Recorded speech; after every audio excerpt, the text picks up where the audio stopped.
It's now 5:30. We want to get you caught up on today's developments that came out of the Delphi murders trial. Today's biggest testimony comes from a forensic scientist and also a DNA analyst. Our legal analyst, Katie Jackson-Lindsay, joins us live in studio to help break down some of what the jury heard in court today. Yeah, the state's witness conducted some DNA analysis on the bodies of Abby Williams and Libby German, plus their clothing, blood at the crime scene, and the cartridge.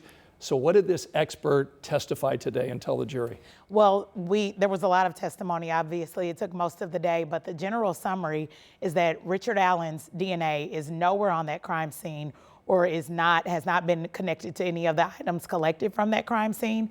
And we also learned that neither of the girls' DNA profile was found in his home, his car, or any of the items that were collected from his home, like the knives or the jacket or his boots. So that's pretty significant developments. Would you say that's uncommon? It's not necessarily uncommon because DNA is tricky, whether or not it's left behind and whether or not what is left behind, if you can develop a profile from that, can be pretty complicated. But in a bloody, gory scene like this one, where we know there was a lot of blood, I do think it's uncommon that they wouldn't find any of their blood on any of his items, but there's also that passage of time that contributes to that as well. Yeah, so let's talk a little bit about the expert revealed the results of tests that were done on material that was found on Abby Williams' hand. Right. So we've now learned that there was what's been described as fibrous material in her hand that may have been the relative of Libby, as I understand.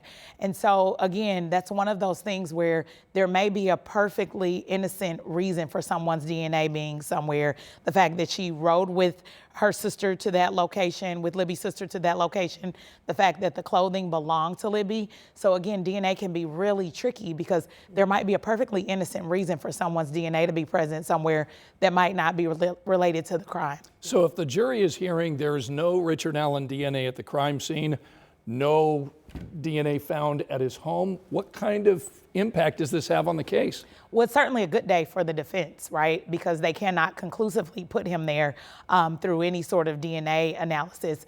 But I expect the state will likely argue what I just explained, that there are all sorts of factors that contribute to no DNA being left behind. Because what's significant is that there's not some other guy's DNA there either. So arguably, whoever committed this crime did so without their DNA being left behind at all.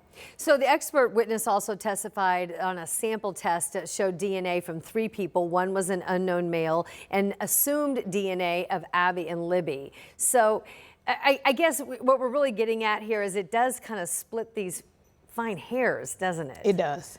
It certainly does. And again, it's tricky science because it's not a sure thing. Just because I'm sitting here now doesn't mean that my DNA will be left behind. Or if it is, that doesn't mean that I'm involved in a crime that might happen here later. So it is fine hairs. It is tricky. It would have been a great day for the state if Richard Allen's DNA was there or if those girls' DNA were in his home, because there would be no explanation for that outside of involvement in this crime. And so they just don't have that. So again, it just raises the reasonable doubt that the state is up against. Yeah, and then that is the threshold that the jury is faced with right now in this case. Exactly. All right, Katie Jackson-Lindsay, thank you so much for joining us today. Thank you for having me. Yes. And be sure to join Katie, Bob, Emily, and myself as we do this deep dive on this case tonight. It's Delphi Debrief, airs every weeknight at 10 o'clock over on WTHR Plus, which is our streaming app.